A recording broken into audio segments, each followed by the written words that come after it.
الاهلي ما بيرحمش، بيفوز على الاسماعيلي، والكلام اللي انا قلته لك الايام اللي فاتت بيتطبق مع الوقت، بس انت الكلام الصح بيوجع ودنك. الحقيقه دايما بتوجع الودان. الاهلي فريق مرعب. قول لي ازاي؟ هقول لك. حسين الشحات مثال لاي لاعب ناجح.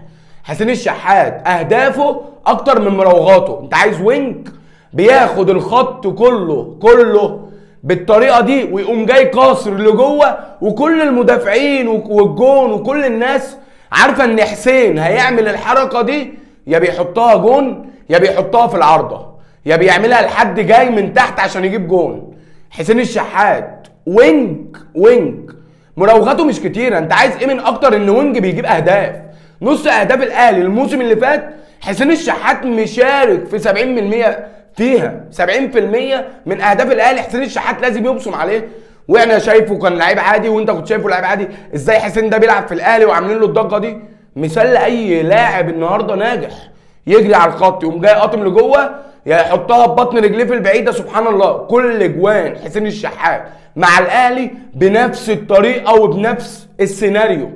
الاهلي بيعمل مع كولر ضغط بطول الملعب باربع لاعبين. الكره بتستخلص، هفضل اقولها لك. الكره ما تتاخد من الاهلي بيضغط بالظبط في 3 ثواني. لعيبه الاهلي بتريح في 3 ثواني بعد ما الكره تتاخد منهم. الثانيه الرابعه الاهلي بيبدا يضغط بشراسه بكل خطوط الملعب وبكل لعيبه الاهلي. بتلاقي الكره مع الاهلي، مش هتلاقي الكره عدت 5-6 ثواني مع لعيبه اي فريق بقى، بيراميدز، الاسماعيلي، الزمالك. الاهلي بيطبق ضغط عالي مع كل الفرق اللي بيلعبها.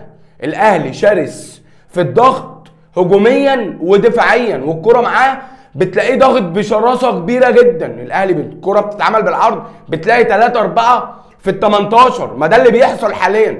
بس في ناس مش هيبقى عاجبها الكلام، هيقولوا لي اصل انت بتطبل، اصل انت اهلاوي متزملك. يا عم وانا جاي من الملجأ، انا ليا شارع ومعروف في اماكن ان انا راجل زملكاوي ابا عن جدا ومن عيله زملكاوي. بس كلمه الحق لازم تتقال، لازم تتقال. النهارده بيرسي تاو فين؟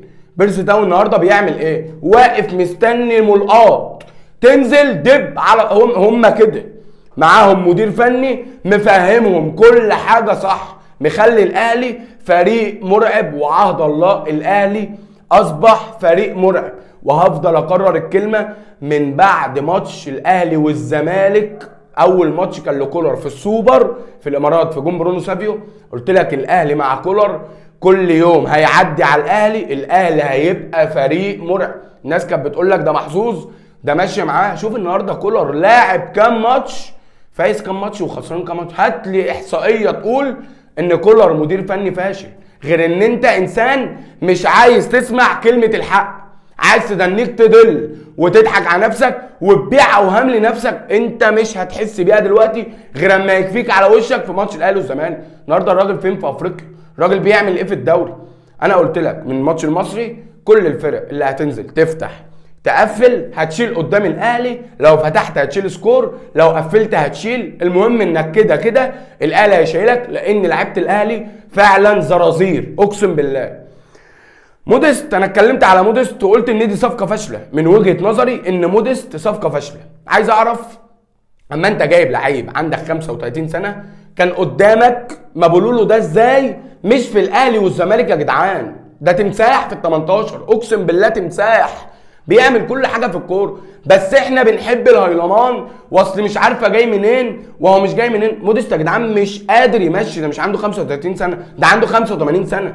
مش قادر حرفيا يتحرك. وانا اول ما الصفقه جت قلت لك اكس موديست مش هيدي الاهلي في الدوري المصري. هتلاقيه بياكل وبيعمل، انما ده لا عارف يدافع ولا عارف يهاجم ولا بيعرف اصلا يستلم الكوره، وحركته بطيئه جدا وباين انه صفقه فاشله قوي يا جماعه. حتى الناس الاهلاويه اللي بتضحك على نفسها موديست صفقه فاشله، وافتكر ان الانجولي قال لك ان موديست صفقه فاشله جدا. لما جيت اتكلمت على مابولولو قالوا لك اصل في الاهلي والزمالك قالوا ده عنده 32 سنه. هو كل يوم يا جدعان هيلعب يعني قدام فان دايك ولا قدام بوسكيتس ولا قدام مالديني؟ يعني ما حاجه تجن يعني. هو الدوري كله عباره عن 2 مدافعين، واحد حاليا احسن مدافع في افريقيا اللي هو محمد عبد المنعم، واما الونش يرجع هيبقوا الاثنين زي بعض احسن 2 مساكين داخل القاره هو الدوري كله عباره عن 2 مدافعين، انما بابولولو لو كان في الاهلي والزمالك مع فرقه بتضغط طول الماتش هتلاقيه فرود مرعب. ودوا له وداد ولا الترجي واتفرجوا عليه. نيجي لاصابه امام عاشور. بص انت عايز تفرح افرح، عايز تشمت اشمت، مفيش حاجه في الدنيا قالت انك تشمت في اصابه او في اذى حد غير انك انسان مريض من جواك. هل ان اصابه امام عاشور هتفش غليلك؟ اصل الناس طلعت تقول لك اصل بيمثل، عمال يعيط وحاسس جماهير الاهلي بيمثل. ما يمثل فيها يا جماعه. انا النهارده لعيب كوره مصاب بتألم، ايه اللي هيخليني ان انا امثل والناس تطلع تقول لك ان شاء الله يجي له صليبي ونتقابل بعد 8 شهور؟ طب ليه يا جماعه؟ احنا هنتمنى المرض والاذى لنفسنا ليه او لحد ليه؟ ما ربنا ما قالش كده. اللي بيتمنى الاذى والمرض لحد شخصيه مش نضيفه من جواها، اقسم لك بالله هيطلع يتقال عليا كلام غريب بعد الفيديو ده، بس انا قافل وداني. اللي يزعل من حق يتفلق يخبط دماغه في الحيطه. اصابه امام عاشور هي يا عباره عن جزع، يا عباره عن جزع، يا شرخ في القصبه، مش هتكتر اكتر من كده. امام عاشور هيبقى قدامه شهرين، شهر ونص بالكتير، وهيبقى موجود في الملاعب. ربنا يشفي كل لعيبه مصر وما نتمناش لحد الاصابه، وربنا يشفي العقول المريضه. لو عجبكم الفيديو انزلوا اعملوا لايك واعملوا سبسكرايب واستنوني في فيديوهات جايه كتير.